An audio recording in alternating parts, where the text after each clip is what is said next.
Boa noite, pessoal. Dando sequência aqui no 1 Samuel, no capítulo 1 Samuel, aqui no capítulo 24, a gente vai falar sobre o ungido do Senhor. Davi, assim como Saul, Davi também foi ungido para uma obra. Naquela época, bem remotamente, bem remoto, antes um pouco ainda de Davi, dos reis serem ungidos como rei, quando Deus faz o tabernáculo, Ele chama os ourives, Ele chama as pessoas, os artesãos, as pessoas que sabiam trabalhar com ouro, com joias, com peles, com cortinas, com madeira, e ele chama essas pessoas para fazer a obra dele. Agora, para fazer a obra dele naquela época, as pessoas eram ungidas pelo Espírito. O Espírito apoderava dessas pessoas e elas, com sabedoria, com intrepidez, com coragem, com determinação, elas faziam o propósito que Deus tinha estabelecido para eles, tendo em vista assim a obra perfeita de Deus, a plenitude daquilo que Deus queria. Hoje, na nossa vida espiritual, nos nossos tempos modernos, é um pouco diferente. Nós também somos ungidos pelo Senhor, mas naquela época era esporádico. Ainda o Espírito ainda não tinha vindo, porque o Espírito só veio depois que Jesus morreu.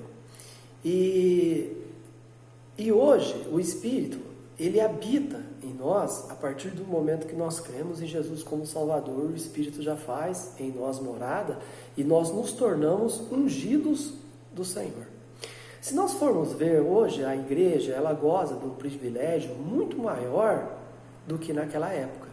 Naquela época, as pessoas, elas eram praticamente salvos pela graça, salvos pela fé, pela obra da lei, pelas obras da lei, embora Jesus disse que pelas obras da lei nenhuma carne se salvou, mas eles tinham que preencher uma série de rituais, de preceitos para que agradasse a Deus.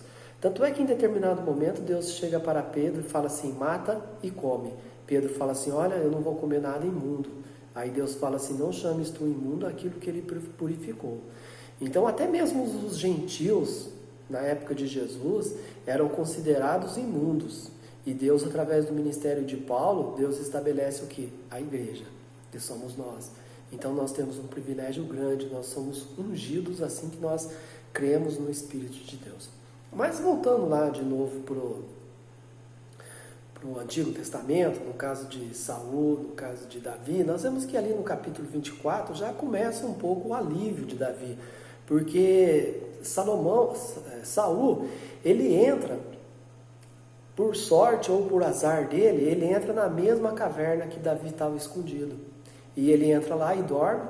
Davi vai lá, corta um pedaço do manto dele e fala assim: olha aqui, rei, eu poderia ter matado você, mas eu não matei, eu poupei a sua vida. Fala para Saul. E ele fala assim: olha, longe de mim levantar a minha mão contra o ungido do Senhor. E um pouco antes disso, o pessoal que estava com Davi na caverna, eles pegam e falam assim para ele: olha, o Senhor entregou na tua mão os teus inimigos. Agora, quem que, tendo o seu inimigo bem à frente, na oportunidade de matar, não o mataria?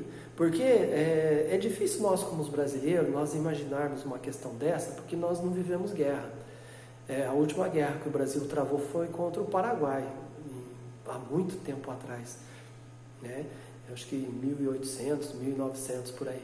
Então, faz muito tempo isso aí.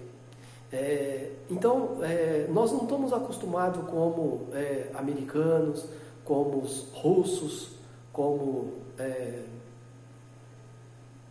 Israel, Irã, Iraque, Afeganistão, países que constantemente estão guerreando. Então nós não temos uma visão de guerra, uma percepção de guerra para nós entendermos que quando o teu inimigo está na tua frente e ele é o teu inimigo, você não pode deixar ele vivo, você vai ter que matar ele.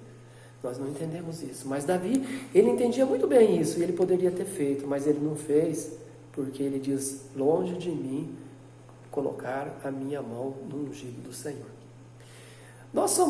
A Bíblia diz que o Espírito de Deus habita em nós e anseia até ciúmes por nós. Ou seja, nós somos selados pelo Espírito Santo. Nós somos o penhor de Deus.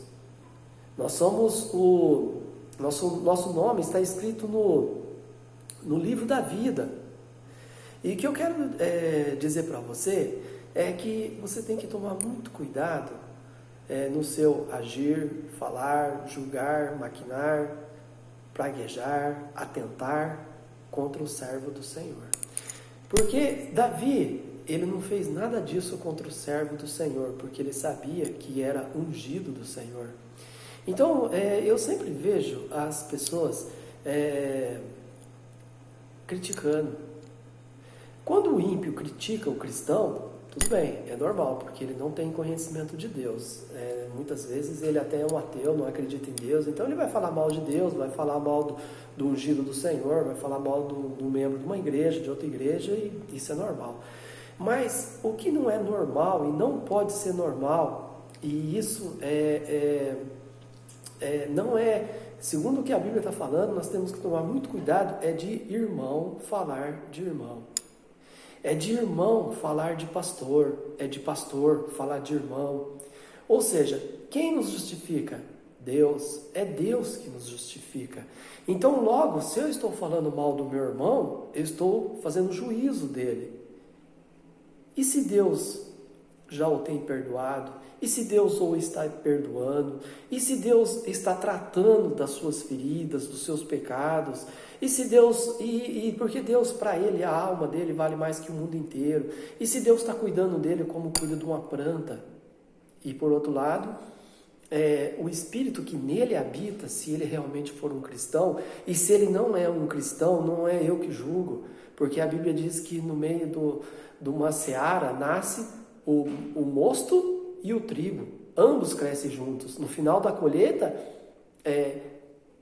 quem que vai fazer a colheita? É o segador. Ele vai separar o joio do trigo em fardos e vai queimar. Então, quem vai fazer juízo sobre o meu irmão, sobre aquele que se diz um cristão, não sou eu, mas sim é Deus.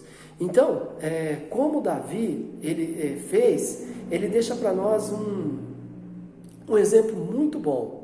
Não vamos falar mal do meu irmão, mal do meu pastor, mal do presidente dos jovens, mal da presidência das senhoras, mal da organista, mal da evangelista, mal seja de quem for.